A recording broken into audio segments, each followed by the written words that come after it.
কিভাবে বাংলাদেশের সীমানাকে আমি বাড়াবো, this is a priority to me. আসসালামু আলাইকুম। এই যে ব্যক্তিটিকে আপনারা নর্মাল সাদা শার্ট এবং প্যান্ট পরে আদালত চত্বর থেকে হেঁটে আসতে দেখছেন, এর নাম হচ্ছে লুৎফুজ্জামান বাবর, যিনি ছিলেন বিএনপির সাবেক স্বরাষ্ট্র প্রতিমন্ত্রী। একসময় তিনি ছিলেন তারেক জিয়ার বেস্ট ফ্রেন্ড। তার ভয়ে বাঘে মহিষে এক ঘাটে জল খেত। আর সেই বাবর সাহেব আজ 2টা মামলার ফাঁসির আসামি।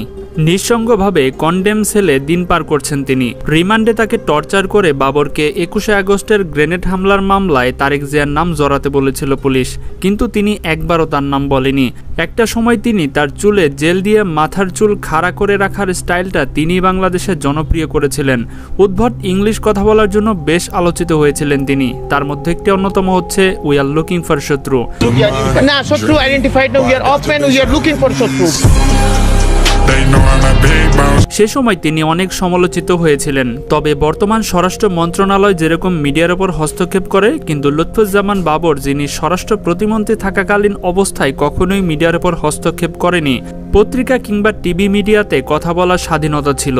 2018 সালে তার যেদিন ফাঁসির রায় দিয়েছিল আদালত, সে দিনটি ছিল লুৎফুজ্জামান বাবরের জন্মদিন। কারাগারে থেকেও তিনি দিন দিন আরও জনপ্রিয় হয়ে উঠছেন। আজকে আমরা জানব লুৎফুজ্জামান বাবরের জীবনী সম্পর্কে। জনাব লুৎফুজ্জামান বাবর জন্মগ্রহণ করে 1958 সালের 10 অক্টোবর নেত্রকোনা জেলার মদর উপজেলায়। তার শৈশব কাটে ঢাকার মগবাজার এলাকায়। তার পিতা একে লুৎফর রহমান ছিলেন। তিনি ছিলেন মূলত একজন সাবেক পুলিশ কর্মকর্তা। মা জোবাইদুর রহমান ছিলেন একজন গৃহিণী। 4 ভাই ও 3 বোনের মধ্যে লুৎফুজ্জামান বাবর ছিলেন তৃতীয়।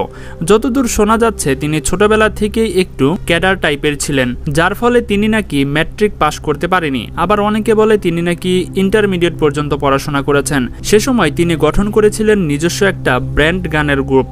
কথিত আছে যে লুৎফুজ্জামান বাবর 1980 দশকে ঢাকা বিমানবন্দর কেন্দ্রিক ব্যবসা শুরু করেছিলেন, কিন্তু তার কাছের লোকজন কখনোই এটাকে বিশ্বাস করেনি। তিনি 1980 সালে প্রেসিডেন্ট হোসেন মোহাম্মদ এরশাদ মেয়াদ থাকাকালীন অবস্থায় ক্যাসিও ব্র্যান্ডের ঘড়ি পাচার করত। এরকম অভিযোগ শোনা গেলেও তার ঘনিষ্ঠদের দাবি তিনি কখনোই বিমানবন্দর কেন্দ্রিক ব্যবসায় জড়িত ছিলেন না। লুৎফুজ্জামান বাবর 1991 সালে 5ম জাতীয় সংসদ জাতীয় নির্বাচনে স্বতন্ত্র প্রার্থী হিসেবে আনারস প্রতীক নিয়ে নেত্রকোনা 4 আসন থেকে সংসদ সদস্য নির্বাচিত হয়েছিলেন। 1992 সালে তিনি বিয়ে করেন তাহমিনা জামান শ্রাবণীকে। এই দম্পতির বর্তমানে একটি পুত্র এবং একটি কন্যা সন্তান রয়েছে। এরপর 15 ফেব্রুয়ারি 1996 সালের 6ষ্ঠ এবং 2001 সালের 8ম জাতীয় সংসদ নির্বাচনে বাংলাদেশের জাতীয়তাবাদী দলের প্রার্থী হিসেবে নেত্রকোনা 4 আসন থেকে সংসদ সদস্য নির্বাচিত হন তিনি। ধীরে ধীরে তার তারেক জিয়ার সাথেও গভীর বন্ধুত্ব হতে শুরু করে। ফলে অল্প বয়সে বাংলাদেশের স্বরাষ্ট্র প্রতিমন্ত্রী হন তিনি। ধীরে ধীরে খালেদা জিয়ার ভরসার প্রতীকও হয়ে ওঠেন তিনি। টেকনাফ থেকে তেতুলিয়া পর্যন্ত তার জনপ্রিয়তা ছিল তুঙ্গে। তার সময়ে অনেক কিছুই ভুলে যাওয়ার কথা না। স্মরণে বরণে তিনি ছিলেন আলাদা। র্যাবের প্রতিষ্ঠাতা হিসেবেও তার নাম আছে। একই সঙ্গে র্যাবকে দিয়ে বিচার বহির্ভূত ক্রসফায়ারের জনকও তিনি বলে অনেকে ধারণা করেন। যাই হোক, দীর্ঘদিন পর ফের আলোচনা এসেছে লুৎফুজ্জামান বাবর। লুৎফুজ্জামান বাবরের বিরুদ্ধে সবচেয়ে বড় অভিযোগ হচ্ছে ভারতের 7 সিস্টার্স নামে পরিচিত 7টি রাজ্যের বিদ্রোহী দল গঠন করে ভারতকে অস্থিতিশীল করার প্রচেষ্টা। এমনকি চীন ও পাকিস্তান মিলে ভারতকে যতটা ক্ষতি করতে পারেনি, তিনি একাই তার থেকে বেশি ক্ষতি করার চেষ্টা করেছিলেন।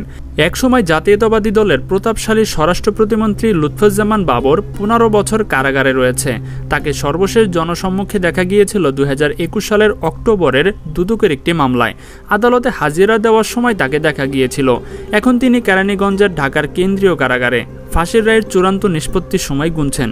অন্তর্বর্তী সরকারের শপথে 2 দিন আগে ভারতের সংবাদ মাধ্যম এনডিটিভিকে দেওয়া সাক্ষাৎকারে নোবেল বিজয়ী ডক্টর মোহাম্মদ ইউনূস বলেন, ছাত্র আন্দোলনের কারণে বাংলাদেশে অস্থিতিশীল চলমান অবস্থা নিয়ন্ত্রণ না করা গেলে সেটার প্রভাব গিয়ে পড়বে মিয়ানমার, ভারত সহ ভারতের 7 সিস্টার্সে ছড়িয়ে যেতে পারে। তার এই বক্তব্যের পরেই হঠাৎই সামাজিক যোগাযোগ মাধ্যমে লুৎফুজ্জামান বাবরকে নিয়ে আলোচনা করতে শুরু করে। ডক্টর ইউনূস যে 7 সিস্টার্সের কথা বলেন সেটা আসলে কি? কেনই বা বাংলাদেশে অস্থিরতা তৈরি হলে 7 সিস্টার্সে তা প্রভাব ফেলবে? ভারতের অরুণাচল প্রদেশ, আসাম, ত্রিপুরা, নাগাল্যান্ড, মণিপুর, মিজোরাম ও মেঘালয়, এই 7টি রাজ্যকে একত্রে 7 সিস্টার্স বলা হয়ে থাকে। অনেকেই মনে করেন লুৎফুজ্জামান বাবর ভারত সরকারের কাছে একটা আতঙ্কের নাম। লুৎফুজ্জামান বাবর সেভেন সিস্টার্স বিদ্রোহী দল বানিয়ে ভারতকে অস্থিতিশীল করতে দিয়েছিলেন। 2004 সালে তিনি 10 ট্রাক ভর্তি অস্ত্র, গোলাবারুদ, রকেট লঞ্চার নিয়ে ভারতে পাঠাতে চেয়েছিলেন। তখন তারা নিজেদের দেশে গৃহযুদ্ধে অবতীর্ণ ছিল। অরুণাচল প্রদেশ, আসাম, ত্রিপুরা, নাগাল্যান্ড, মণিপুর, মিজোরাম, মেঘালয় মূল ভারত থেকে আলাদা করতে চেয়েছিলেন তিনি। আর সেখানে আন্দোলনকারীদের 10 ট্রাক অস্ত্র সরবরাহ করতে চেয়েছিলেন এই লুৎফুজ্জামান বাবর, কিন্তু শেষ পর্যন্ত তা করতে পারেনি। সেই সময় যদি এই অস্ত্রগুলো ভারতে প্রবেশ করত, তাহলে ভারতের পরিস্থিতি কেমন হতো তা ভাবতেই গা শিউরে ওঠে। তিনি ছিলেন এমন একজন যিনি ভারতকে হুমকি দিয়েছিলেন, যখন বাংলাদেশের কেউ এই সাহস দেখায়নি।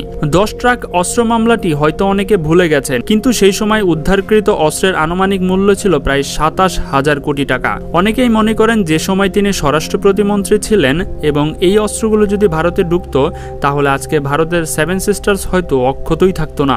ভারত তখন নিজেদের নিরাপত্তা নিয়ে এতটাই ব্যস্ত হয়ে পড়ে যে আমাদের দেশের অভ্যন্তরীণ বিষয়ে হস্তক্ষেপ করা তার সময়ই পেত না। ফলে হয়তো আমাদের দেশকেও 15 বছর দুঃশাসনের সহ্য করতে হতো না। তার সেই বিখ্যাত dialogue we are looking for শত্রু, যা আজও অনেকে ভুলতে পারেনি। 2001 সালে বিএনপির নেতৃত্বাধীন জজ বাংলাদেশের সরকার গঠন করার পর যে কয়েকজন ব্যক্তি প্রবল ক্ষমতাবান হয়ে ওঠেন, তার মধ্যে লুৎফুজ্জামান বাবর ছিলেন অন্যতম। 2004 সালে ধরা পড়া 10 ট্রাক অস্ত্রের চালান করার মামলায় 3 অক্টোবর 2010 সালে 10 ট্রাক অস্ত্র মামলায় তাকে অ্যারেস্ট দেখানো হয় বাবরকে। এই মামলায় তাকে মৃত্যুদণ্ড দেওয়া হয়। খালেদা জিয়া সরকারের সময় প্রবল অস্বস্তি তৈরি হয়েছিল এই 10 ট্রাক সমপরিমাণ অস্ত্র উদ্ধারের বিষয়টি। 10 ট্রাক অস্ত্র উদ্ধারের আগে থেকেই বিএনপি সরকারের সঙ্গে ভারতের সরকারের সম্পর্ক খুব একটা ভালো যাচ্ছিল না। এর মূল কারণ ছিল নিরাপত্তার সমস্যা। ভারত তার উত্তর পূর্ব অঞ্চলে 7টি রাজ্যে নিরাপত্তা নিয়ে বেশ চিন্তিত ছিল। ভারতের অভিযোগ ছিল দেশটির উত্তর পূর্বাঞ্চলে বিদ্রোহী গোষ্ঠীগুলোকে উস্কানি দিচ্ছে বিএনপি সরকার। এরকম অবস্থায় ওই 10 ট্রাক অস্ত্র ধরা পড়ে। তো বন্ধুরা, এটাই ছিল মূলত মূল কাহিনী। তো আপনাদের কাছে কেমন লেগেছে সেটা কিন্তু অবশ্যই আমাদেরকে কমেন্টে জানাবেন। ভিডিওটি ভালো লাগলে লাইক এবং চ্যানেলটি সাবস্ক্রাইব করে দিবেন। তো দেখা হচ্ছে পরবর্তী পর্বে মজার কোন এপিসোড নিয়ে। আজকের মতো এখানে বিদায়। আল্লাহ হাফেজ।